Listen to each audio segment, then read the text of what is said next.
Boker Tov, chers amis, nous sommes heureux de vous retrouver pour l'étude de nos deux halachot du jour.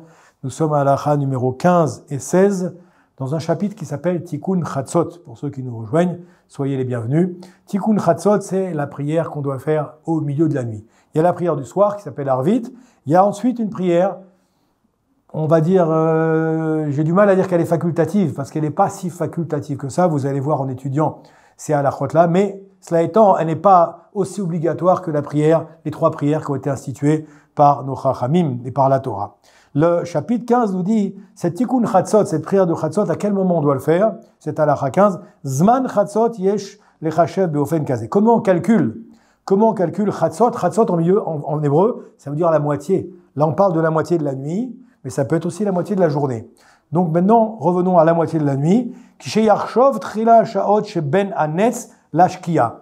Comment on va calculer chatzot laïla, c'est-à-dire le milieu de la nuit? On va prendre le nombre d'heures qui se trouvent entre le lever du jour et le coucher du soleil. Lever du jour en hébreu, on appelle ça le netz, achama, et le coucher du soleil en hébreu, on l'appelle ashkia. Donc on prend le nombre de jours, le nombre d'heures qu'il y a entre le lever du jour et le coucher du soleil, ve'achatzi uzman achatzot. Le nombre d'heures, on le divise par 2, d'accord? Eh bien, vous allez trouver exactement ve'yosif shtem esre shaot al chatzot ayom.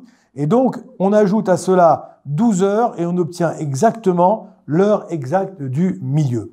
On appelle ça chatzot alayla, d'accord? Donc, on prend le nombre d'heures qu'il y a entre le matin, le coucher, le lever du jour et le coucher du soleil, d'accord? Et puis, on va donc ajouter alors 12 heures et on va obtenir exactement l'heure exacte du milieu de chatzot. C'est à ce moment-là qu'il faut faire cette fila. Halakha tetzaïn, c'est-à-dire halakha 16, de chatrila tov lomar tikkun lea kodem amud hashachar, ou mikol makom mutar lomar tikkun lea gam achar amud hashachar, shenam ela mizmorim. Bon, on nous dit ici que juste avant tikkun chatzot, on a un autre tikkun qui s'appelle tikkun lea.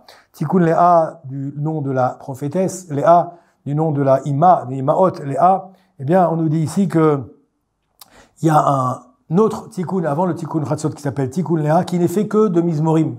Ce sont des mizmorim qui ont été codifiés dans un certain ordre. On appelle ça la réparation de Léa. Celui-là, on peut le dire un petit peu avant le tikkun chatzot, c'est-à-dire donc avant même après Amud HaShachar. Donc je répète, à halakha, les chatrila, a priori, tov lomar tikkun lea kodem Amud HaShachar. Il est bon de dire le tikkun lea avant le lever du jour, mais au mikol makom mutar lomar tikkun lea gam achre Amud HaShachar. On pourrait dire le tikkun lea après Amud HaShachar, she'enam ela mizmorim, parce qu'il n'est fait que de mizmorim. Ce ne sont pas des prières, ce ne sont pas des supplications, ce sont que des teilim. De ce fait-là, on peut les lire à ce moment-là, même un petit peu plus tard que le tikkun chatzot. Je vous souhaite une bonne journée. N'oubliez pas le téléphone en bas de l'écran. Si les halachot ne sont pas clairs, ou si vous souhaitez des explications complémentaires, très bonne journée à tout le monde.